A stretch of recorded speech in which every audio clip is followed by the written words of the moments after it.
Corynn. And I'm Dustin, and welcome back, listeners, to the finest photo entertainment in the world. That's right, you're listening to another episode of the Wedding Photo Hangover podcast, an irreverent look at wedding photography. This podcast, like aspirin, will help you recover from your wedding hangover.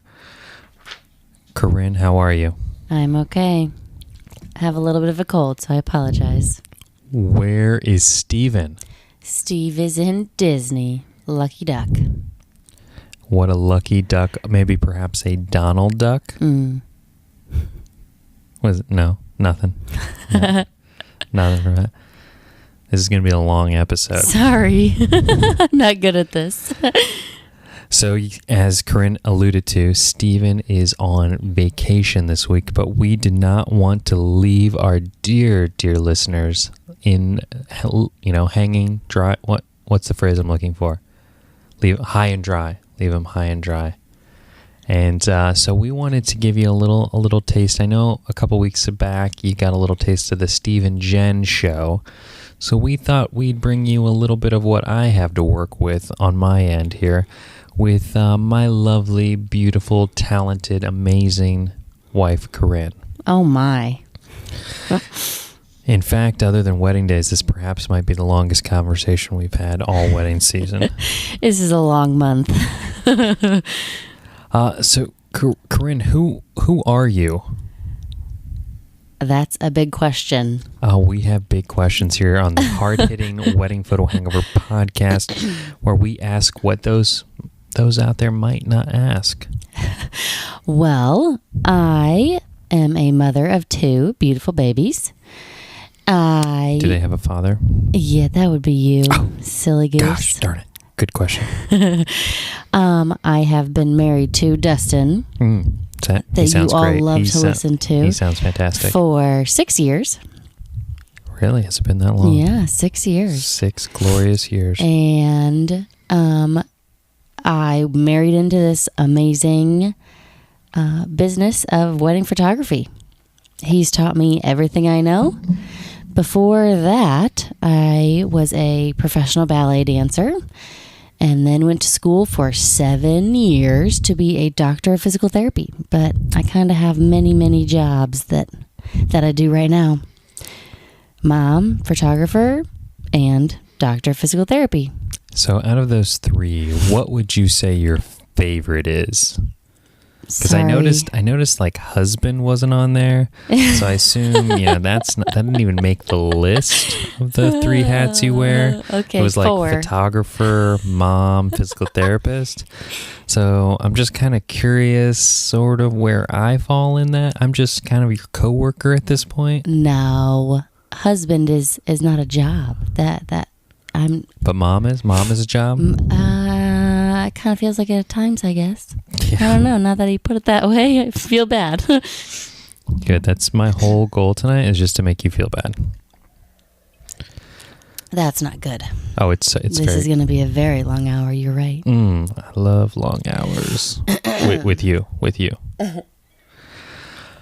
So all the listeners out there, mainly Steven, who listens, would like to know, how do you put up with me? How do you handle all of this greatness alongside you on a wedding day? Well, most of the time, I love working with you. That sounds like there's a but. There is a but. Yeah? It's very hard to be told what to do on a wedding day by your husband.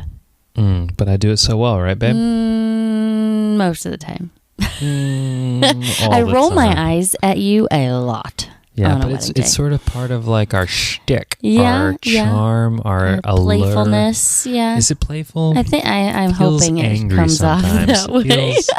Feels a little angry, a little resentful. Oh, are we going there? No, we are there. There is no going. It's where we are, babe. We're in this world of mystery and love. So I mean, that brings me back to my question though. How do you put up with me on a wedding day? Just like I am right now, giving you the stare. All right, I guess we will move on from that. So typically, as you know, we drink on this podcast, but with Corynn being sick and me having 3 weddings this weekend, and I'll only get you for one of them, unfortunately. Water it is. Water it is. H2O for us tonight. Kind of boring. Wah, wah, wah. So let's move straight on to the topics. The topics at hand.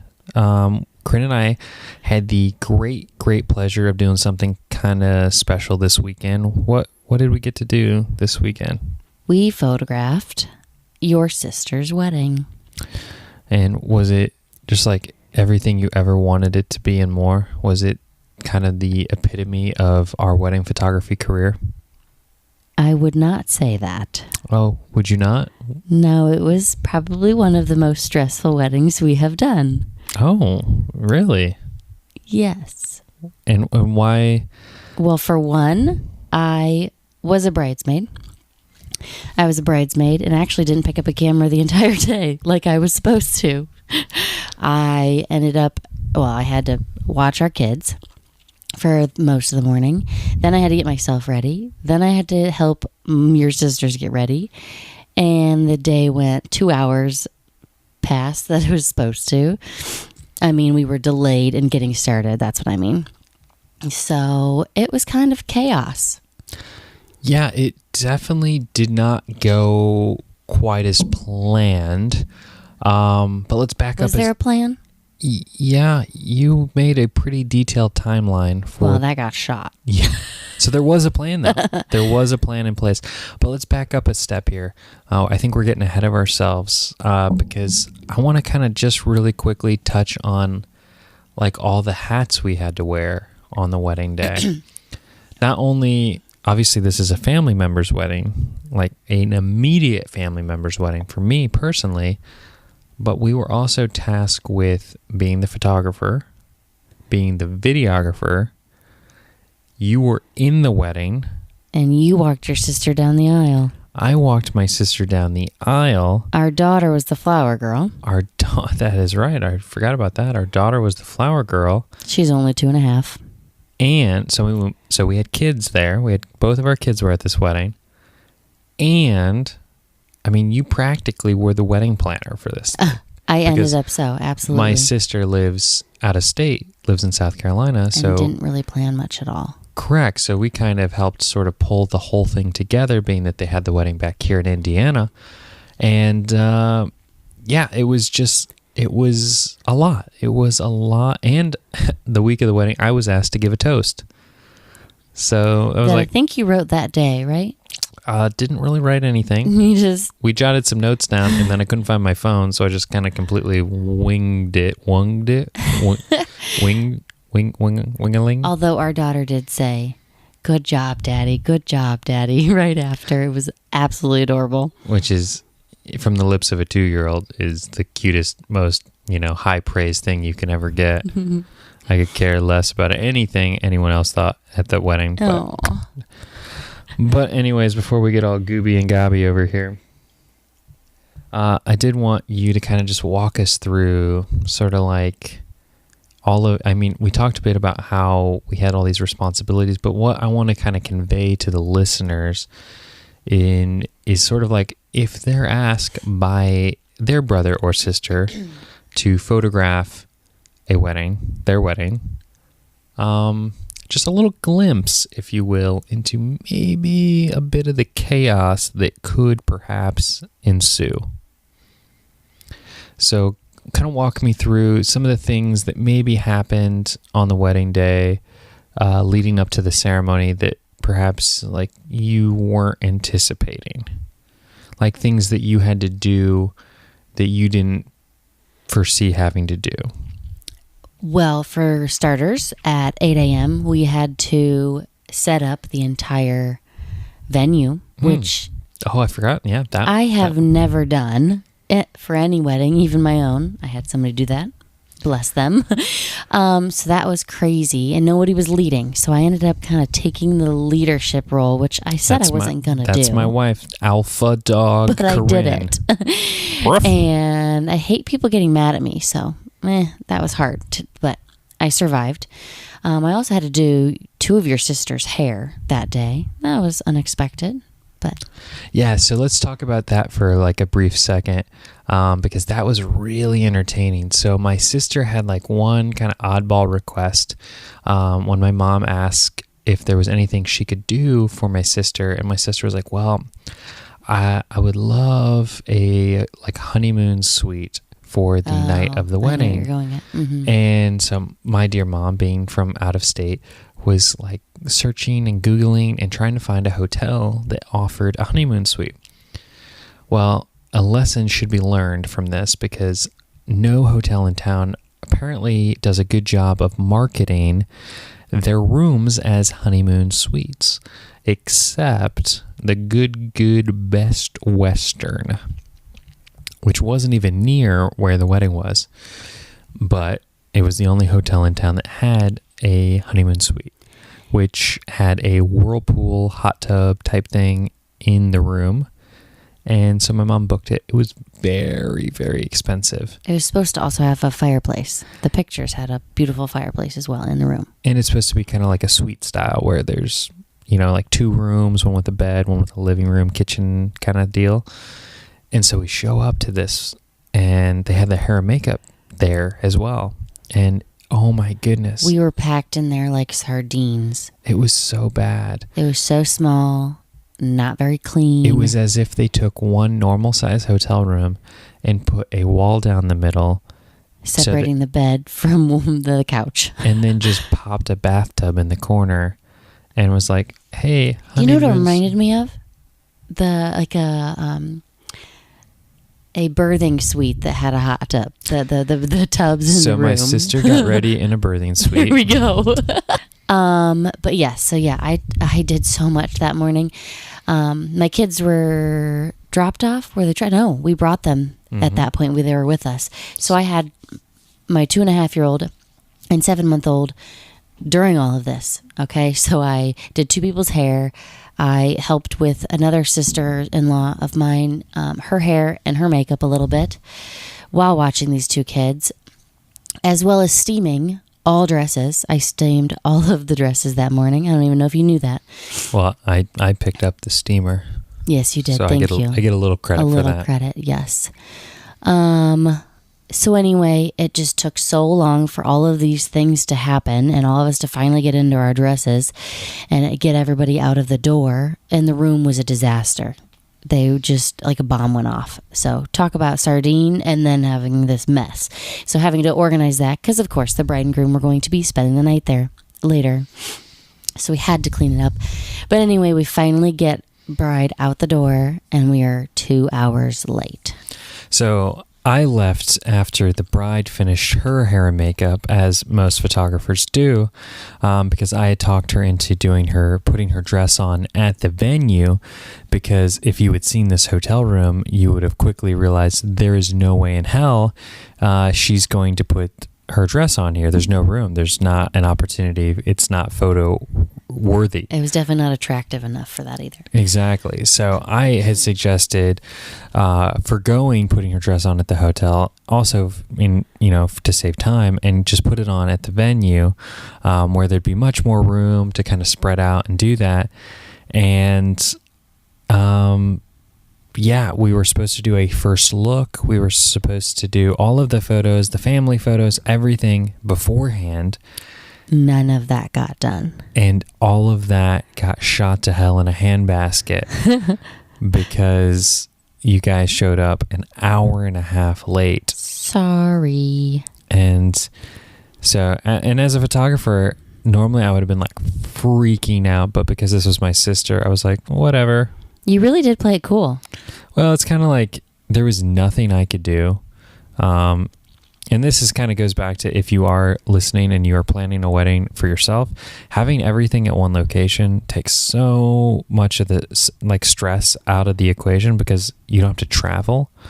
It takes all that travel time out of the timeline. And so, I mean, I was like, well, we're just going to have to do all the photos afterwards, and we're just going to have to, like, you know, take the timeline and just burn it. Just light it on fire. Which actually, this opened my eyes to, I mean, usually I'm with you when we're doing all of the in-between photos, like after the ceremony, while the guests are having, say, cocktail. And it was kind of an eye-opening experience. Usually I am with you, Dustin, when we are... That's me. In between... Love of her life. In between ceremony and reception. Wind beneath her wings. Oh, dear. I'm also her dear. Eye roll. No eye rolls. Just love. I can't keep track of what I'm talking about. Anyways, I'm usually with you between... He's giving me eyebrows now. I can't focus. Maybe we should have done this via like Skype, like Steve and I, but like from different rooms in the house. Maybe. Really make it feel authentic. Anyways, I am usually with you, and so I guess I don't get the level of stress I got for this particular wedding. Just to be clear, you're saying that I take so much stress away from you? No, I'm kind of like a Zoloft. I'm just naive to it, I guess. I'm like an antidepressant. Is that kind of what you're saying? Is this what Steve has to deal with? No, this is what I have to deal with. Oh, you're playing Steve's role? Not intentionally. Oh. But all right. Retentionally? Is that a word? It's not a word. Nope. Nope. Yeah, stop trying. Okay. Anyways, you were saying? Anyways, when the guests start getting antsy that the photographer is taking too long with the couple or the bridal party or whatnot, usually we only see a little bit of it. And I was not taking those portraits during that time, like after the wedding party stuff, when you just took the bride and groom. You were taking care of our children. True. But after the wedding party photos, and we went inside to keep warm because it was also freezing out. I got the wrath of the guests and parents. So yeah, what was that like? Like I remember you saying you were getting this wrath, but like what were they saying? Like who was saying things? Like, well, mother of groom. We don't care about her. Next. Oh, are you going to say you don't care about any of these? I get it. Oh, like who else was like giving you a hard time? Well, I think your mom came up to me once. We don't care about her. Next. Yes, you do. See, he doesn't have a soul and doesn't care about other people's feelings. You heard it here first, folks. Corynn McKibben married a soulless man. She's really into that soullessness. It's just a figure of speech. It's just a figure of speech to say your husband has no soul. Oh my. Oh my what? Love of your life? Is that you is are that my the, you are is that you what are the say? Love of my life. But you just said you didn't care about your mother. I didn't say I didn't care about my mother. You did. I don't care that my mother cared that we were still out taking pictures. Got it. And you know what? Honestly, your sister's going to look back at these photos and only see the photos. Like, she's not going to know about all those people that were sitting there twiddling their thumbs. So I guess you're right. That so doesn't to answer your question, listeners, you're probably thinking, God, Dustin, you are such a terrible human being. You were like derailing this poor couple's wedding. You got all of these guests just waiting for that couple to come in so that they can have so much fun looking at them eating, toasting, etc., etc. But I want you guys to know I'm not this monster that my wife makes me out to be. I always turn to the couple and I ask them, hey guys, listen, I know you guys caused this timeline to be shot to hell, burned to a crisp, toast imano. I don't know what that means, but it felt right just saying that. But, if you guys want, we can cut photos short and we can get you guys into this reception. Or you can trust me let me be your guide to take you down this photo journey and get you the photos you need, you want, and you deserve. And you know what, Corynn? You make every bride and groom happy. They look at me and they say, Dustin, if there's one thing I take away from today, I want beautiful wedding portraits. And you do that for them. And that's what we do, Corynn. That's I know. what we and I'm do. just saying, I feel better when I'm on that side with you. I don't like being in that reception, just getting those stares. So just to be clear, you like being with me? I do. Oh my gosh. My heart is melting. Oh. Butterflies, guys. They're literally butterflies coming out of me right now. All right, let's continue down this trek, if you will. So we got through the ceremony, no hitches, no problems there, and then we had the little hiccup with trying to move all of the photos to after the ceremony, which was not really planned for. But we got. They also did a receiving line that we didn't plan for. Yeah, that was a bad call on whoever or however that happened. I think I might have let that happen, unfortunately. So really all of the bad comments from the guest was all because of you. No. Because if that 15-minute receiving line hadn't happened, we would have been on time, perfect, ready to go. Well, I've been shot down. Just saying, you are your own worst enemy. But honestly, keeping them away from their reception wasn't that bad because their reception was kind of a disaster also. I wouldn't say it was a disaster. That's a little harsh. There are certain elements that happened during the reception that were perhaps, Corynn and I have been doing this wedding photography game for 11 years. We've done, I think I counted somewhere in the neighborhood of close to 500, 600 weddings. Wow. Over that time period. And we had something happen. I mean, it takes a lot. It really takes something out of the ordinary to surprise us. And we thought we had really done a good job kind of like helping my sister plan this wedding and kind of doing our best, but we can only do so much when it comes to the vendors that they selected. Because they had several people that were family, friends or family, I'm not really sure. And one of those people was their DJ. And this wedding DJ, and this kind of really taught Corynn and I a lot about how important a good DJ is for a wedding. Because this DJ blew chunks of poop. Like, he was terrible. He was awful. That was disgusting. Yeah. He did not actually do that. He just was not a good DJ. I mean, it would have been kind of entertaining if he had like dropped trout and he just like blew chunks of poo-poo onto the dance floor. I've been around my daughter too much. But yeah, it would have been just like that would have been a better case scenario, I think, right, than what did happen. But we don't really need to talk about it. I don't think let's just leave it there. All right.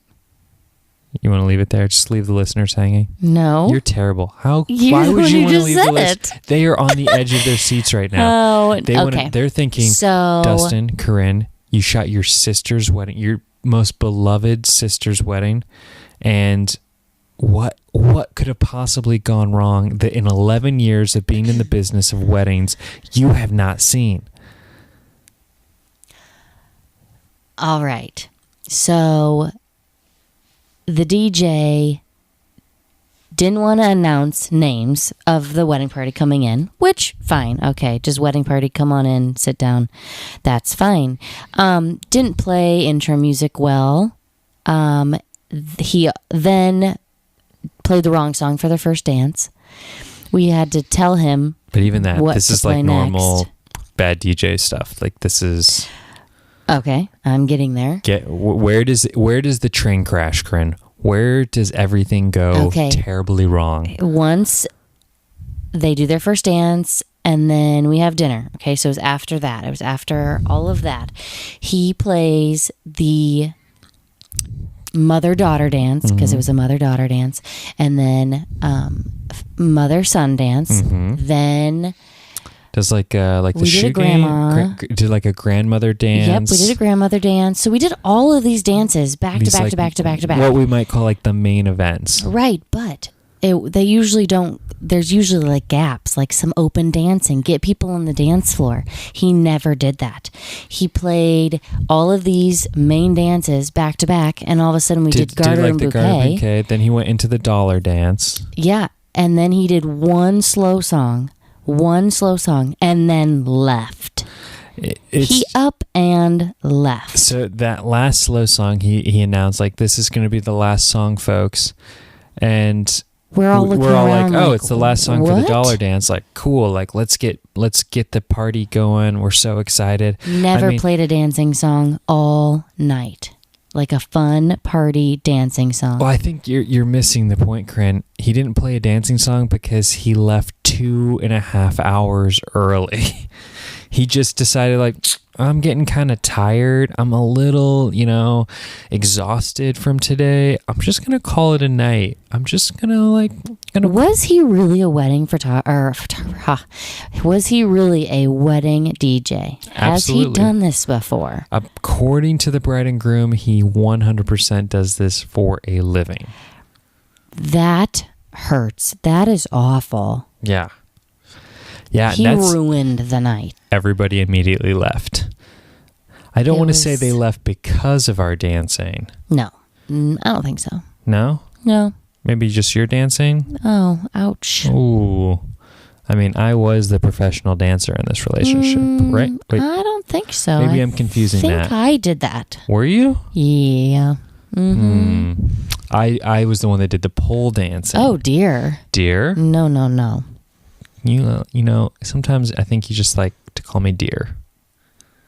Or is it oh dear? Yeah, it was the Odie? latter. Odie? Oh my goodness. Oh my goodness. Can you tell we're getting sleepy? No, not me. I'm running on pure espresso. You did have quite a bit of coffee today.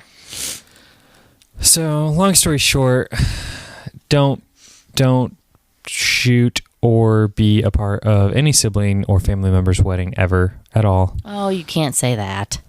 It's super stressful. Just don't do both. Yeah, it's quite the undertaking. I learned valuable lessons.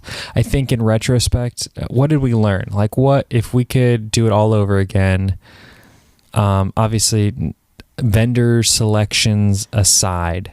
I was going to say give them more education in picking, but you just said vendors. But yeah, I mean, people will pick who they pick. But I should have had an more open mind. Okay. Go on. Tell me more about this mind of yours that you wish was open. Well, we do so many weddings, and now we've been doing a lot of higher end weddings, that this was kind of a step back. I don't follow. Oh, I mean, we had to decorate. We had to tear down. So what you're saying is that we had a lot more work involved, a little bit more sweat equity, perhaps? Sure. But I'm just saying, like, they clearly didn't pay for a DJ either. It was a gift because it was like a family member or something. Right. So because all of these family things happened, I mean, also his family did the food. So everything was pretty much family. So you can't really control. When you're here, your family. I guess. Now pass the breadsticks. What? It's the tagline for Olive Garden. Okay, come on. I did not follow that one. Oh my gosh, when you're here, your Olive Garden. Oh my gracious. I don't know the last time I've eaten at Olive Garden. I don't know. That's because you haven't eaten carbs. That would be you. You've been eating carbs. I've been definitely eating carbs. And I'm hungry. All right. So I don't know. I guess what I've taken away from it is, like, if we could have done it again, is I would have put my foot down and said that you shouldn't have been a bridesmaid. Oh, you needed my help? You needed my help more. I would have loved your help. I think that would have taken less stress. It would have taken stress off of you. It would have taken stress off of me. It did feel weird not having a camera, being on the other side, it was definitely weird. Like weird good or weird bad? I don't know. I mean, parts of it both. I mean, it was nice, like walking down the aisle and standing there watching your sister get married. That was amazing. I mean, I actually got to have tears in my eyes. Usually I'm trying to photograph other people having tears in their eyes. Yeah, see, I didn't even get to enjoy my own sister's ceremony because I had to photograph it. I literally walked her down the aisle. And I grabbed a turned to camera. left, grabbed a camera that I had positioned by the front pew and started snapping away. We did have a little help. I can't take all of the credit. Our amazing intern Lily. Oh, she did wonderful. She was there kind of picking up any slack that we were leaving, and I'm sure we left plenty of slack to be had. But yeah, so we'll get some pictures posted up. You guys can see the final end results of the photo and video. They're already looking amazing. So it all turned out wonderful. You sound surprised. Well, with all of this negative talk, I just wanted to tell everybody that the photos are still stunning. That's kind of my big takeaway is like you can have a wedding train wreck and Dustin and Corynn photography can still make the day shine, even without the Corynn portion of that. I was just going to say, you kind of took it for this one. But, yeah, and maybe double check with your DJ if he's going to stay the whole time. Right? So we had we're kind of like moving on, I think, at this point. We kind of beat that topic into the ground a little bit. So I wanted to move on to something that's kind of been on my mind a lot recently, and that is sort of our client meetings, like how we meet with clients, what that looks like for us, and sort of how we approach the salesiness of what we have to do as wedding photographers. Well, before kids, we used to do it in our living room. Personal touch. We had our wedding photos behind us, and we had past client pictures on our big screen TV in our living room, and it was comfy, cozy, and we made cookies, and I made cookies, and I ate cookies, and it was great. But having kids and dogs and a messy house kind of changed that, and so we're kind of having our meetings at Starbucks or coffee shops now. Yeah, we've reverted back to the coffee shop mentality. Not necessarily loving that. It's definitely eased things up on our housekeeping routine. But more importantly, I wanted to kind of start switching, and Corynn's looking at me because this is something I haven't even spoken to her about yet. We don't talk much during wedding season. Well, especially during the fall. But I wanted to start switching how we sell ourselves. And what I mean by that is I'm noticing sort of my mindset needing to shift in the sense of how we position our brand. And I wanted to kind of share this with you guys out there because I think this is important for anyone who's been doing this for a long time. And what I'm starting to realize is, as cameras get better, and as more and more photographers emerge into the marketplace, and competition gets steeper, you're going to see that the ability to take what I'm going to call a pretty picture, a 50 millimeter f1.4 photo, it's going to be harder for a bride to distinguish the difference. And so when brides are trying to compare apples to apples between photographers and they see, a pretty Squarespace site with, low depth of field portraits and then, our photos and other people's, they're not going to really have a trained eye to, be like, oh, Dustin and Corynn's, like theirs look different than Jack and Jill Studios. So what I'm thinking about doing and where this kind of spawned is we had a bride recently that we just wrapped up her wedding this week, and she sent us the sweetest text message and the most rave review on Facebook. And what it kind of opened my eyes to, and I've always known this, is and Corynn kind of alluded to this earlier, is we do so much more than take pictures on the wedding day, and before the wedding day even comes to be. And so what I want to start pushing with our business is sort of all of these other things that go into what we do for our couples. And I mean, it used to be that this was just like who we are. Corynn and I are servants at heart. We over deliver on every aspect of the wedding day. Absolutely. But I think it's time that we finally start kind of using that as a sales tactic, to really highlight that as a differential fact of what we do versus the new photographer out of the gate. Because so I'm going to have more titles after my name. Professional bustler. Professional. Every day I'm bustling.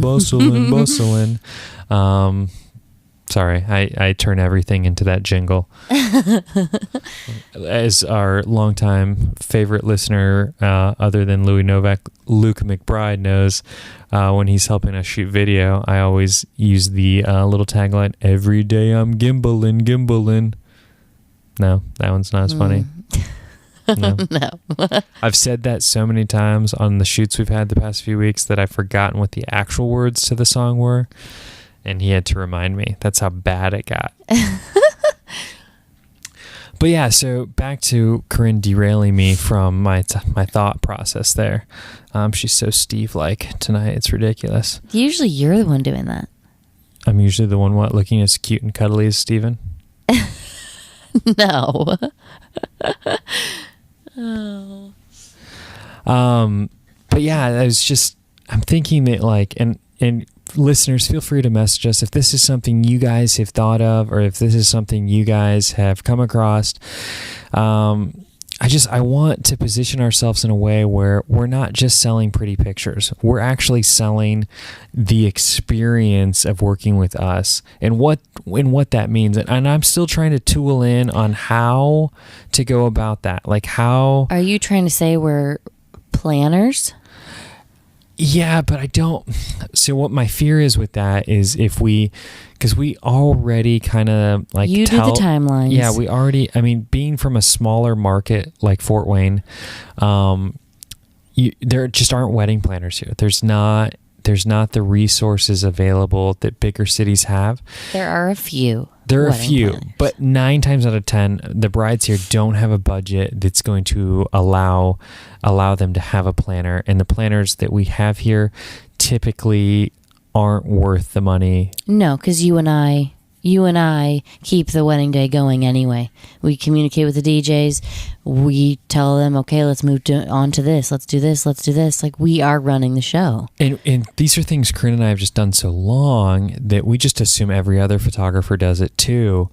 And we're realizing when we have conversations with photographers in other markets that this is not something that's common. This is something very out of the ordinary, especially in bigger cities. Like, photographers typically work with wedding planners. Like, that's just like a thing. Like, a bride hires a wedding planner and they await the timeline and all of the details and the coordination from that person. So they are literally flies on the wall? Yeah. So, like, for example, when we did that wedding at IU, when she had that wedding planner, like, remember how we literally were just like, we were told what was going on and when, and everyone knew everything, and we didn't have to do anything but just take pictures. And Which it was is amazing. hard for us. Right. It was amazing to have that stress taken away from us, but it's a stress that we're so used to that it's second nature. We like to be in control. It's definitely turned us into control freaks. That is for sure. We don't like being not in control, though. Right. Like, when we have a planner, it's hard for us to take a step back. Yeah, most of the time we just railroad planners if we don't feel that they're really there for a purpose. Absolutely. Most planners in our market are just glorified decorators that charge a little bit extra to be day of planners. But that's neither here nor there. So yeah, I guess what I'm trying to get at here is we're just trying to figure out a way to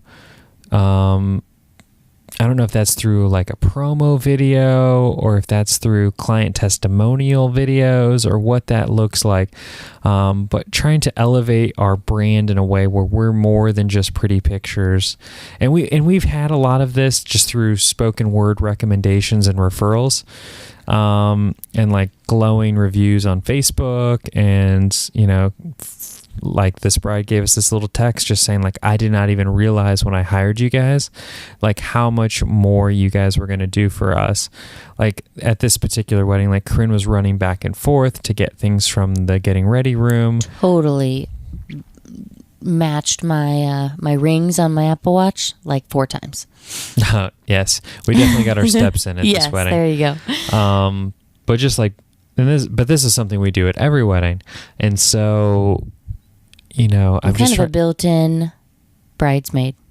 Yeah, and that's something I think we used to do a better job of like explaining to couples is like when they choose their photographer, you're really picking someone that's going to be in your wedding party. It's got to be someone that, and I feel like we do way more than the wedding party does on a wedding day. Oh, like totally.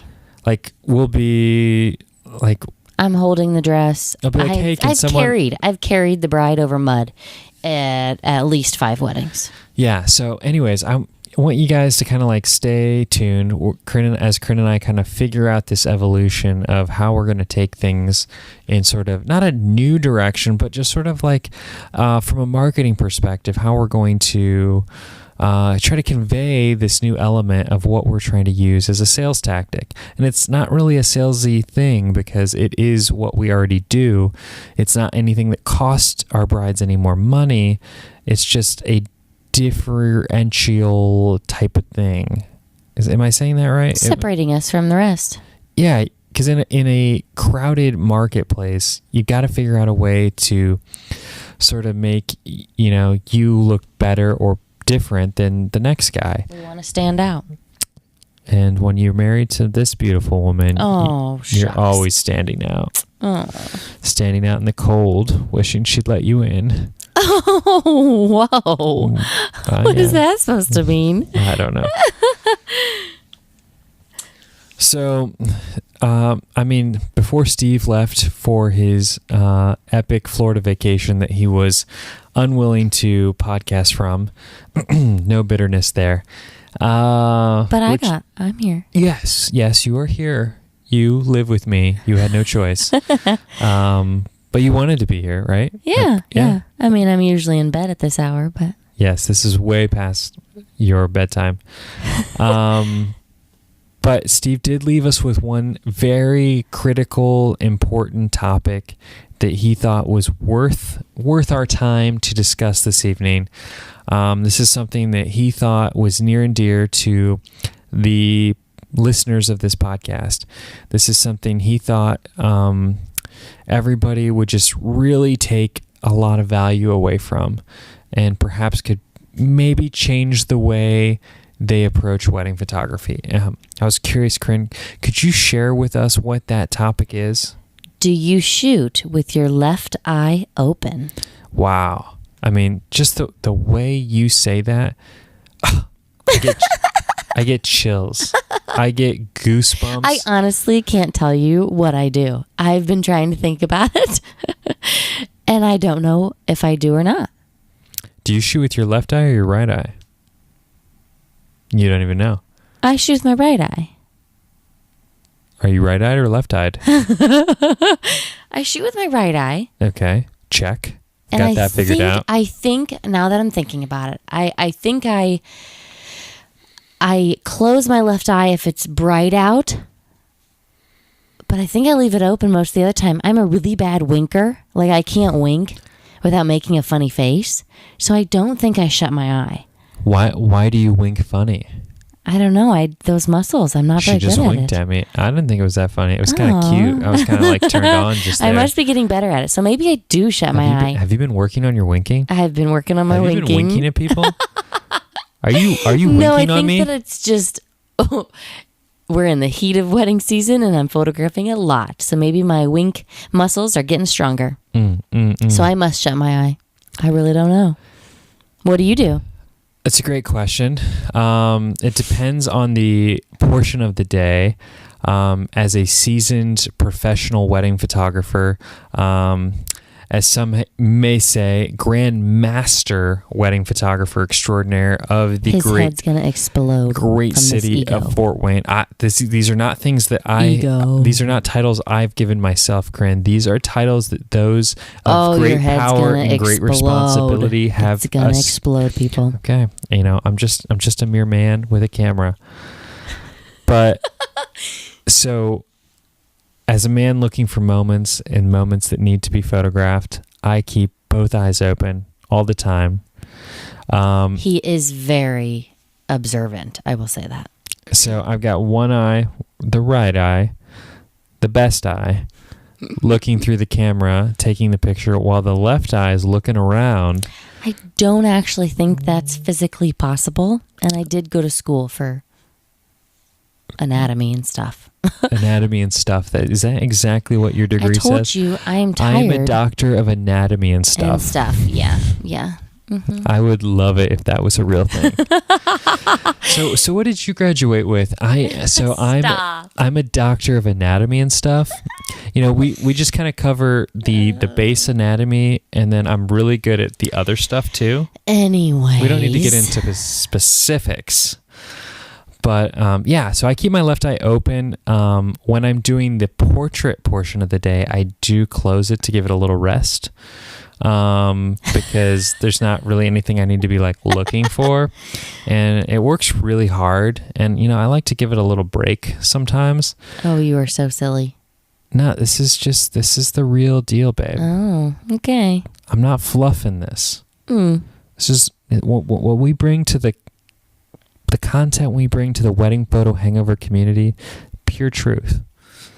No fake news here, babe. Sorry, everybody. He's a little crazy. She married me. But yeah, so I shoot with both eyes open, and then I give it a little rest during portraits because it looks a little wonky when I'm rolling my eyes at them being terrible models, and so I got to keep it close so they don't see the look in my eyes. Does that answer your question, Steve? Steve, I need a silent yes. A hard silent yes, Steve. Sorry, guys. Steve he's left the building. He's barebacking Mickey Mouse. Whoa, too far, Corynn. Oh, dear. What do you think Jen and Steve are doing in Disney right now as we speak? They're doing the not so scary Halloween. No, I mean exactly what they're doing. Well, they're sleeping because it's late. And they just did Magic Kingdom all day. I imagine they dropped their kids off at the hotel, they tucked them into bed, and they are just gallivanting through Epcot right now. No way. Just partying hard. No way. I mean, Jen's got the wine bottle. Steve's got 15 beers taped to his belt. 15. It's a good number. Whoa. He could do 16, but he wanted to go easy. And they're just running through Epcot, just chasing all those Disney characters. Maybe in their dreams. Yeah, they're probably sleeping. But so that's it for topics. Corynn, should we answer some questions? Sure thing. Corynn, do you want to take this over to question time? Sure thing. Corynn, do you want to go over to questions? Sure. Babe, questions?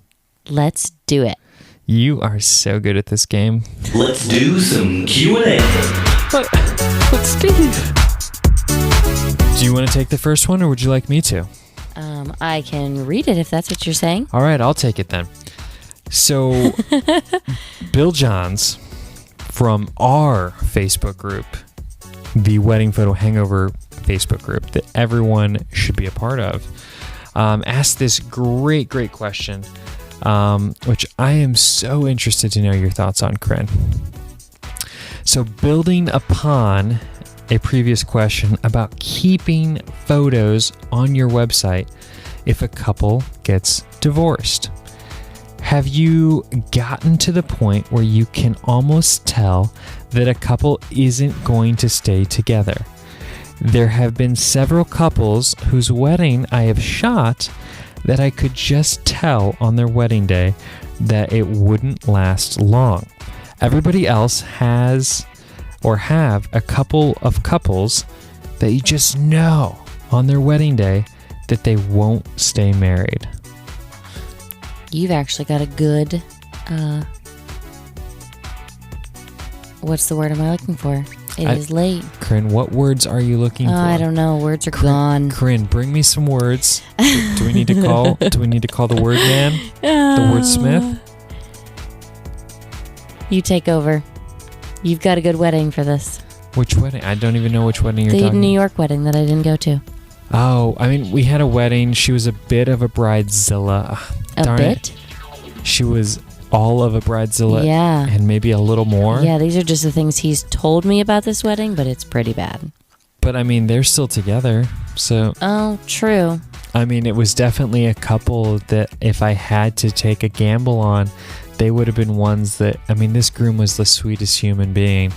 And this woman was terrible. To everyone, including the groom. I mean, to the point where I hadn't even met her yet, and people were already apologizing for her to me. And I was like, well, she can't be that bad. And oh my gosh, she was worse than bad. I don't even know what word to use to describe her. But let's just say I was so glad Corynn wasn't at this wedding. I would have shut down. Or shut her down. One or the other. Yeah. And the second... And I'm not like that. And because I hired a local second photographer to shoot this with me from New York. And that photographer went to you and whispered. Yeah, she came to me at the end of the night and just said, I'm so depressed right now because this groom is literally one of the sweetest grooms I've ever worked with, and he deserves so much better than her. Well, the photographer looked at you and said they're going to get divorced. And I was just like, I don't know what to tell you. They've been together forever, and breaking news, they're expecting. Oh, whoa! I didn't know that. So, yeah, it's a little bad, but I guess this is when I saw this question, I was thinking about we have that proofing site and it we don't ever take any weddings down off of it, and we've had couples get divorced. So do you think should we be taking their photos down? I've never thought about that. Unless the client asks for their photos to be taken down, I wouldn't. It's giving future clients something to look at. I mean, we have plenty for future clients to look at. Well, then I don't know. I don't know if we should take them down. I actually don't handle the website, so I wouldn't even know what you would do with that. Yeah, I mean, I wouldn't say we've had a tremendous amount get divorced. But it's definitely, maybe 5 that I know of have gotten divorced. So what are your thoughts? I honestly don't know if what the ethical thing is to do. If they get divorced, part of me thinks, yeah, you should take it down. Take down proof of that. Yeah, but so then on the other hand, they're like, a lot goes into a wedding day, and what if a parent wants to go on and check it out down the road, or for those photos that didn't have the bride and groom in it, right? And they the have guest a family or the photo. Bridal party or whatever. I think it's perfectly fine to keep them up. I don't think it's a big deal either way. I know that sounds bad, I guess. So you don't care? Careless? Soulless? Definitely not, but I guess I haven't dealt with this, so I don't know. I could see it go both ways. Would you like to move on and take the next question? Yes, I'll take the next question. Rachel from Facebook groups. Your name as your brand or no? Why or why not? What would you say? Well, our brand... Can you explain the question for those out there who might not completely understand what Rachel's asking? From my understanding is, do you use your name for your brand or should you not use your name? Is that what I'm understanding? Yeah. So, like, for example, would you be, Dustin and Corynn Wedding Photography? Like, someone's. Us? Oh, is that us? Us. Sounds good, though. It's a Yeah. good name. It's a good brand. For or us, it works. something like Bumblebee Photography or something like that. Sorry if there is a Bumblebee Photography out there. He was trying to come up with something. There was a lot of bees today during my photo shoot, so I actually killed one with a shoe. Really? Mm-hmm. Oh my. For us, it really works. It's a personal touch. Once we meet with a couple, they I don't know, just feel it's more familiar. Like they are working with a personal couple. Like they know us before they even work with us, kind of a thing. I don't know what else, Dustin. Why, in your opinion, why did we go with Dustin and Corynn as our brand? No idea. Mm-mm. This is why I run this side of things.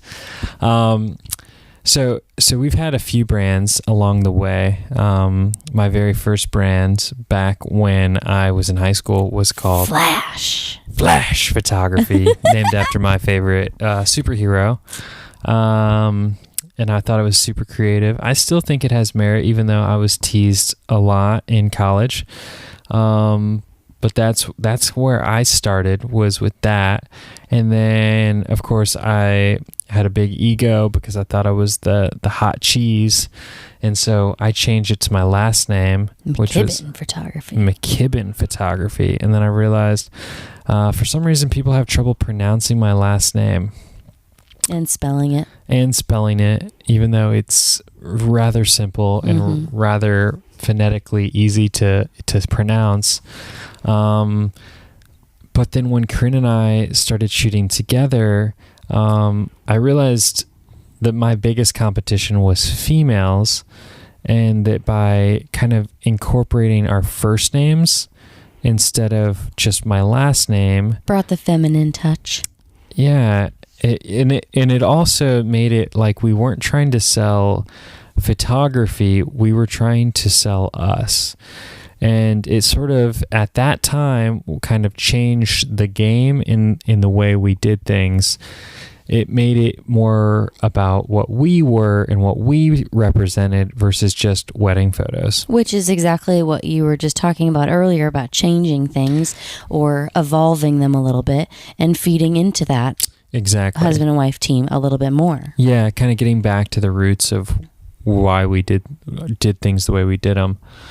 So to answer your question though, Rachel, sort of the pros and cons are, the pro of it being your name is it becomes, it's a very easy, it's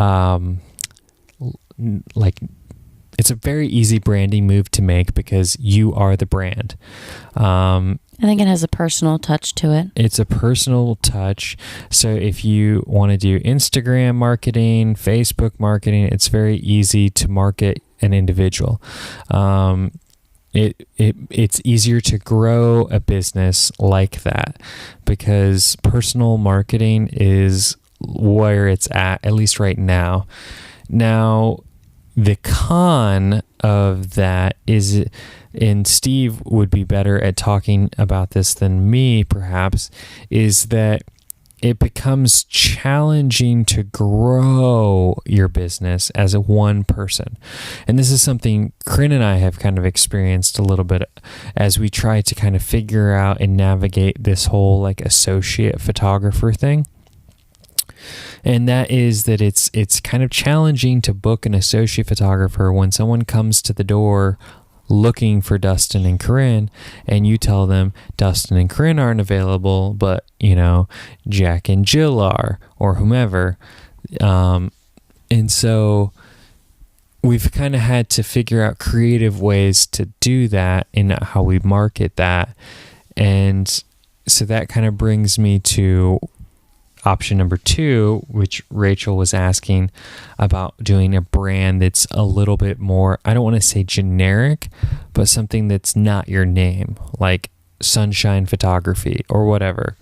So pros about that are that then if you ever wanted to expand the business and have multiple photographers, the brand is based around a company and not an individual.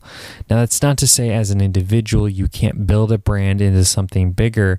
It's just like I said, it's a little bit more challenging because the expectation from the client's side of things is that when they come to Rachel B Photography, they're going to get Rachel B. Now I'm sure there are creative solutions around how to prevent that, but we have yet to kind of figure out the best way to navigate that, I guess, would you say? Mm-hmm. So now I know, like, we interviewed a while back, we interviewed Ben Hartley, who, I mean, it used to be Ben and Les, and he and his wife had like the whole husband-wife thing similar to Corynn and I. And then when they switched their brand to Style and Story, they struggled a little bit with that transition because people didn't really, exactly know who they were getting, what they were getting. And so they had to retool their system and how they approached sort of the studio-esque-ness of that. But they had to because they wanted to switch to sort of that multiple shooter arena where they could have multiple photographers and it not be about any one of them at a time. So those are kind of just some of the basic pros and cons. I mean, Corynn, would you say there are any like cons to being like a Bumblebee Photography? I like that we're Dustin and Corynn Photography, and I haven't really thought about being anything else. Again, this is your side of things. I will say our video company, when you came home that one day saying, "What do you think about Big Burrito?" I'm like, "That's a silly name." I'm like, "Oh, I already bought it." But you remember that name. Oh, of course. Everybody remembers that name. It's very weird. So also kind of to kind of go off of what Corynn's talking about, like another reason you might not want to use your name is simply for liability purposes. So like she was stating, like our video company that we own is not our names. It's something completely and entirely different.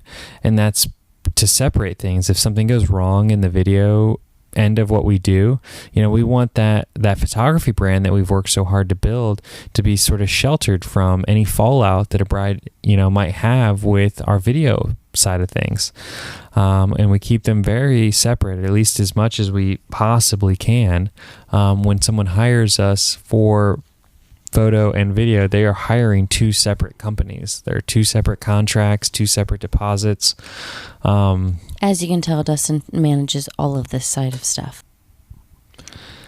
But yeah, so I think Rachel, I think we kind of answered that. Let's move onward and upward. So Katie from our Facebook group, for wedding photography, do you prefer to use 32 gig or 64 gig cards? This is a very deep question, Corynn. This is perhaps maybe the deepest question. And this is a technical thing, so it is all you, babe.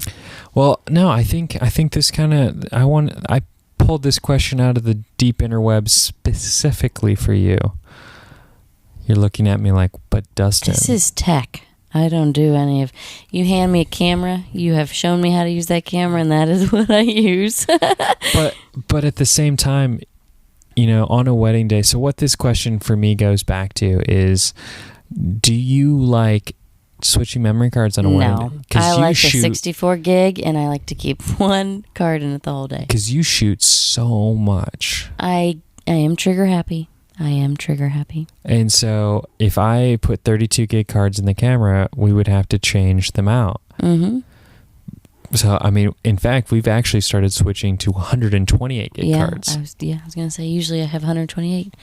I do understand 32, like if something were to go wrong with a card. I'm about to blow your world. Oh, what?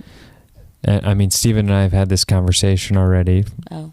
But 9 times out of 10, a card goes bad because you're switching it out.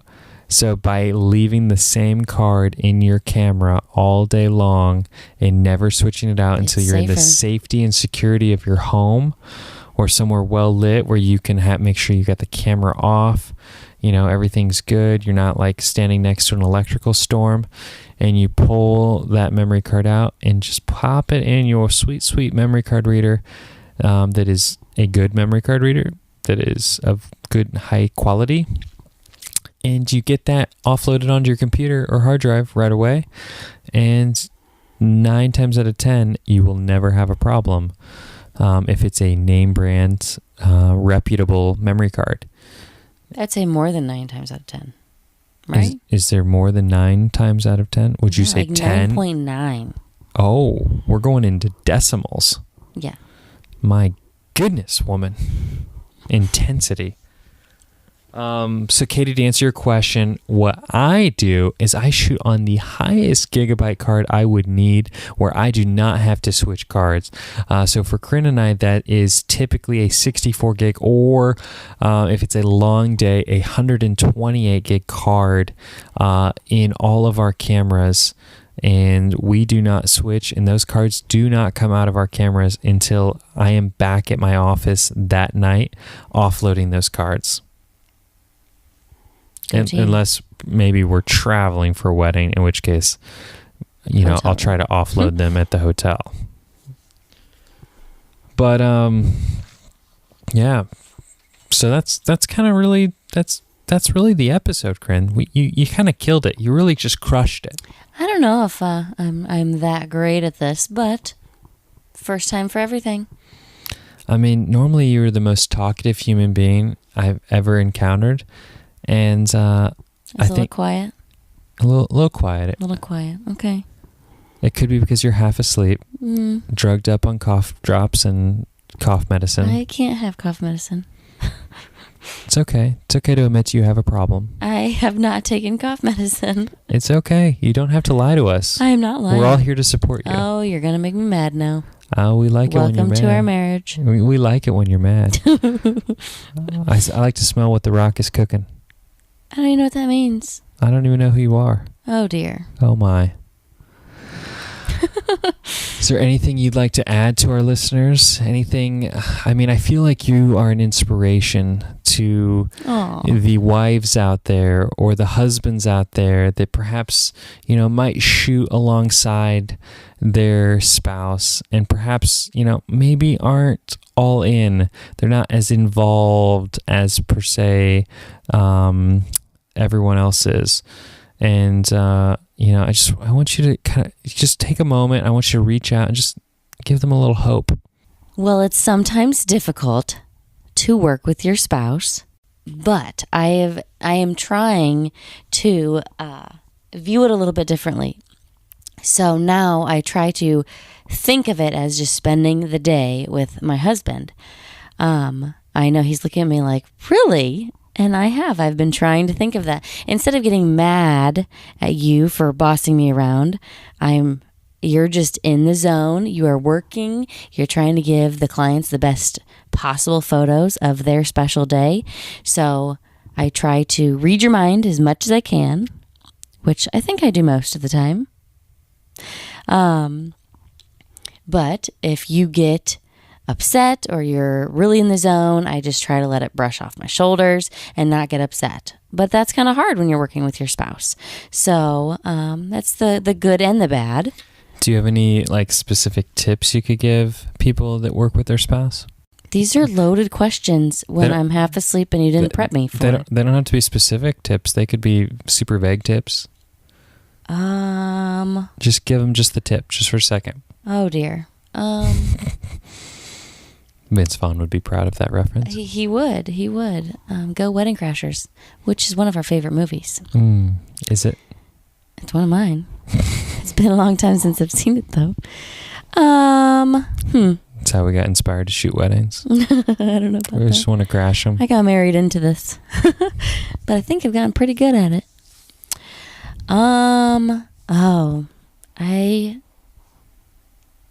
I cannot think of any like one awesome Doesn't have to be piece awesome. of advice. It can be average piece of advice. Why? I can't think of anything right now. Just like I'm ruining the podcast. the podcast was ruined already. Oh, wow. No, not by you. Mm-hmm. The moment Steve stepped onto the stage, really went downhill. No, I'm not cut out for this. He's definitely got a voice for radio. Oh, thanks. Although it's kind of sick. I've got a head cold right now, so Perfect. I'll think on that question and have a better answer next time I do this. Next time you're invited back. If I'm invited back. So you know what that means? We're done with this podcast. Thanks for listening to another episode of the Wedding Photo Hangover podcast with yours truly, Dustin and Corynn. If you want to help us out, jump on iTunes or Stitcher and leave us a 5-star review. Not 1, not 2, not even 3. And we're going to just skip 4. Go right on up to a 5-star review.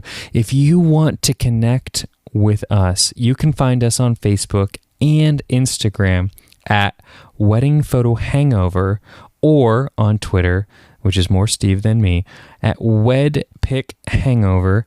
And you can find us, me and Corynn that is, on Instagram at Dustin and Corynn. If you want to get involved with an awesome community of listeners, join us at the Wedding Hangover Facebook group. If you really want to warm our hearts and just make us feel like the cat's meow, you can jump on over to our Anchor page where we host this great podcast, and you can support us for as little as 99 cents a month. It's extremely helpful, and it keeps us motivated and going, and it really shows us that you love us, because that's really what this is all about. It's just love, sweet, sweet love. And so, with that being said, I just want to thank you all for listening, and we'll see you the next time your head is pounding, your limbs feel like dead weight, and your entire being aches for the sweet, sweet embrace of death. That's right, next Sunday after you shoot another wedding. Thanks, Corynn. Good night.